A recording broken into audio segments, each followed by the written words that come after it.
Oui les amis, bonjour, j'espère que vous allez bien. Pour ma part, ça va. Une nouvelle vient de tomber et le journaliste Ernest Obama a été suspendu pour 1 mois par le Conseil national de la communication. La décision est tombée le 8 mai 2025 au cours de la 46e session ordinaire de l'organe de régulation. Le CNC ici, c'est le Conseil national de la communication. Ernest Obama, c'est qui? C'est un journaliste. Il est directeur général de la chaîne B-News 1. Il est chroniqueur à l'émission Les Ecclésiens et présentateur de l'émission Le Club et Obama Time. Qu'est-ce qui lui est reproché? On va écouter.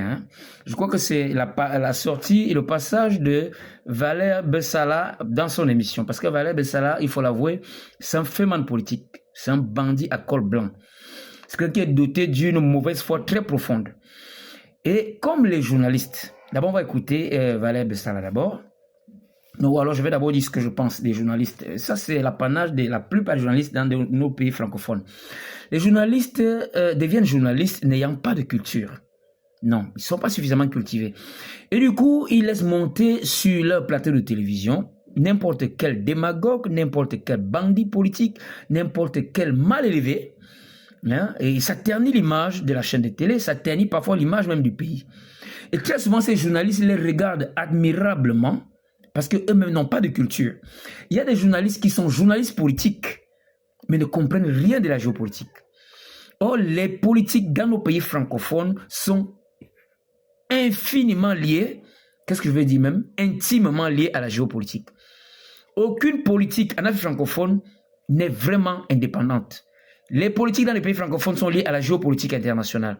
Mais vous ne pouvez pas être journaliste politique et ne pas comprendre la géopolitique. Vos analyses seront toujours vos émissions seront toujours des émissions soit de journalistes inexpérimentés, soit imprégnées d'amateurisme.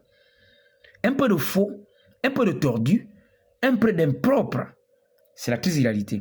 Voilà, maintenant, ça c'est le cas d'Ernest Obama. C'est-à-dire que souvent, il fait monter sur son panel des gens et qui disent des choses tellement fausses, mais comme lui-même n'a pas suffisamment de culture, justement, il laisse faire. Il ne peut pas les recadrer parce que il apprend, il les regarde admirablement comme un élève qui regarde son professeur. Voilà, qu'est-ce que Valère Bessala a raconté à la chaîne, à l'émission de Ernest Obama. On écoute d'abord et on va apporter un rectificatif. On y va. Bien sûr, l'héritage est donc négatif.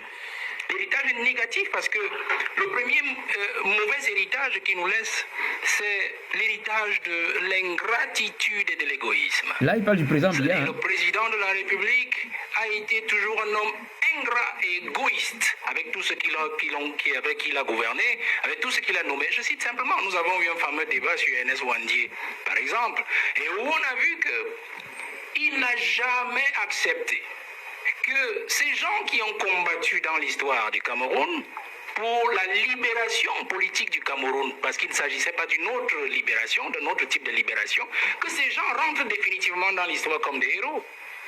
Parce que la loi d'habilitation qu'il, lui, le signe, il promulgue en 1991, n'est qu'une loi d'habilitation, c'est-à-dire qu'il fait partie, ces gens-là, des étapes de maquisards à des citoyens normaux. Mais pourtant, c'était des héros qui devaient être consacrés et reconnus par la nation. Et on va citer comme ça, parce que quand je dis ingratitude, même envers son propre père Ahidjo. En ce cas, vous regardez un monsieur que Ahidjo a adopté. Ahidjo a adopté Paul Biya depuis 62, l'a confié à Iteki Mboumoua, l'a récupéré en 68, secrétaire général, bien avant ça, c'était directeur de son cabinet. Et puis en 75, premier ministre, et il lui donne le pouvoir en 82. Vous ne pouvez pas condamner, quel que soit ce qui a pu arriver, votre parent par 2 fois par contumace. Après le premier coup d'État manqué, la tentative de coup d'État d'août 1983, condamné par contumace à Ahidjo. Et puis après le coup d'État manqué de 1984, le 6 avril, condamné encore par contumace. Alors là, on voit, il l'a mis encore dans un même décret de promulgation de la loi d'habilitation. Il a mis Ahidjo, il a mis Ouandié et tous les autres. Vous voyez? Donc il y a un problème d'ingratitude. Et c'est ce qui nous affecte aujourd'hui, même sur le plan de la mystique nationale, la mystique gouvernementale de ce pays, la mystique sociologique. Parce que lorsque vous enfreignez les règles morales, il a parlé tout à l'heure du respect des aînés. Nous ne pouvons avoir qu'un pays obscur, devant nous un avenir obscur, parce que le père de la nation, Ahidjo, n'a jamais été restauré dans ses droits. N'a jamais été... Bon, on va s'arrêter là et rapidement, on va rétablir un peu la vérité. Vous savez, voilà pourquoi je dis que ce monsieur, c'est un féman politique. Ça, je ne sais pas pourquoi les hommes politiques sont comme ça. C'est des gros bandits. C'est-à-dire qu'ils veulent seulement le pouvoir, point. C'est-à-dire que le Cameroun soit libéré, c'est pas leur problème. Que les Occidentaux veulent s'approprier nos pays africains, non, c'est pas leur problème. Que nous soyons menacés de stérilité par des moyens sanitaires orchestrés par les Occidentaux, ça, c'est pas leur problème. Leur problème, c'est les gouvernants. Il faut que les gouvernants sortent pour qu'ils s'asseyent. Est-ce que ce que ce monsieur a dit est faux? Est-ce que c'est vrai? On va dire la vérité. D'abord, j'aimerais dire que la sanction qu'on a donnée au Ben Nord, c'est même petite. Quand vous devenez journaliste, vous devez vous cultiver. Il fallait voir dans la vidéo comment Ernest Obama le regardait comme un enfant qui regarde un professeur. Alors que ce monsieur raconte tout ce qu'il dit là est faux. D'abord il dit que le président Biya a réhabilité, voilà, Ernest Ouandji et tout ça en 1991, voilà. C'est pas le président Biya, c'est l'Assemblée nationale du Cameroun. Voilà la vérité. C'est pas le président Biya, c'est l'Assemblée nationale. Mais comme ce monsieur est un anti-Biya, il déforme la vérité. Ernest Obama, qui n'a pas de culture, ne peut pas le recadrer à ce niveau. C'est l'Assemblée nationale du Cameroun qui a réhabilité ces gens. C'est pas le président de la République. Voilà. Autre chose, il dit, même envers son père Ahidjo, vous ne pouvez pas condamner quel que soit ce qui s'est passé, quel que soit ce qui est arrivé à Ahidjo. Hein? Et ce qui nous affecte aujourd'hui, même sur le plan de la mystique nationale, la mystique gouvernementale de ce pays, la mystique sociologique. Car lorsque vous empruntez les règles morales, on ne peut avoir qu'un pays obscur devant nous parce que le père de la nation n'a jamais été réhabilité. Voilà. Est-ce que ce monsieur sait, ou c'est la mauvaise foi tout simplement, que si les Camerounais souffrent aujourd'hui, Ahidjo a refusé l'indépendance véritable du Cameroun.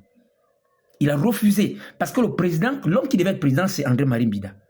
André-Marie Mbida a refusé de signer les accords d'exploitation où on devait condamner le Cameroun sur le plan politique, sur le plan économique, où on disait que chaque fois que vous avez des marchés publics, vous devez proposer d'abord à la France. On devait condamner le Cameroun sur le plan financier, avec le franc CFA, sur le plan militaire. André-Marie Mbida a refusé ça, mais comme Ahidjo voulait être président, il a refusé au Cameroun la véritable indépendance, il a vendu le Cameroun à la France. Et c'est pas moi qui dis, c'est Max Briand, commandant des forces françaises au Cameroun, qui a fait ce rapport. Qu'est-ce qu'il nous dit? Il dit entre février et mars 1960, puisque l'indépendance politique du Cameroun francophone a eu lieu le 1er janvier 1960.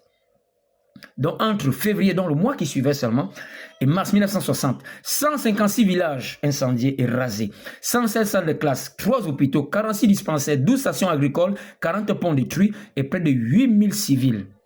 Rien que de février à mars par Ahidjo. Et dans l'année 1960, plus de 20 000 Camerounais non armés qui ont demandé l'indépendance du Cameroun. Ahidjo les a décimés. Donc, et pendant que Ahidjo les décimait, d'autres ont fui. Ceux qui partaient mourir hors du Cameroun, Ahidjo ne permettait pas que leur corps vienne.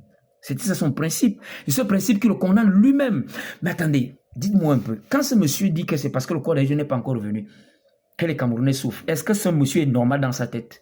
Où est le corps de Félix Moumié qui a été le grand nationaliste qui s'est battu pour le Cameroun? Son corps est où? C'est Sékou Touré qui a eu pitié des Camerounais à accepter ce corps en Guinée-Conakry. La tombe a été profanée. Les gens de la France-Afrique ont caché ce corps, on ne sait pas trop où, pour que les Camerounais ne se remémorent pas l'histoire. Mais des gens comme ça, des bandits à col blanc, comme nous allons à une élection présidentielle, ils viennent mentir à la jeunesse comme ça, faisant croire qu'Ahidjo c'était un saint. Mais si vous souffrez, ne connaissez donc plus le président Biya. Si vous souffrez du chômage au Cameroun, c'est parce que le système éducatif a été hypothéqué par Ahidjo. Ou on vous a condamné à la bureaucratie, ou votre système éducatif ne fabrique que des chômeurs. Qui vous a mis là, c'est Ahidjo. Si vous êtes sous-développé, c'est Ahidjo. Ou tous les marchés publics devaient être donnés seulement à la France vous a retardé. Qui vous a mis dans ça, c'est Ahidjo. Si vos matières premières sont exploitées par les Occidentaux, c'est tout encore Ahidjo qui vous a mis dans le franc CFA. Vous connaissez le président Biya et vous dites que c'est Ahidjo qui est... Mais qu'est-ce que ce monsieur raconte même? Journaliste camerounais, hein, cultivez-vous, vous comprenez? Vous faites honte à la nation. Vous n'accompagnez pas le peuple dans le combat pour le panafricanisme, pour la libération de l'Afrique. Regardez au Cameroun. Bandakani et Yamtimba. Ils sont des journalistes? Non. Pourtant, ce sont ceux-là qui viennent éveiller les plateaux de télévision. Les journalistes sont là comme des petits clowns. Il faut revoir la formation des journalistes en Afrique francophone. Ils ne sont pas suffisamment cultivés. Voilà pourquoi il faut monter sur des panels, des mal élevés, des bandits politiques et des démagogues. Je vais m'arrêter là. Le temps qui m'était imparti est presque terminé. Ceux qui aiment bien ce que je fais, bien vouloir vous abonner. Abonnez-vous à ma page YouTube, ça me donne la force. Ma page YouTube, c'est hyacinthe.fouda.05. Je vous y attends. Portez-vous bien. À nous revoir la prochaine vidéo.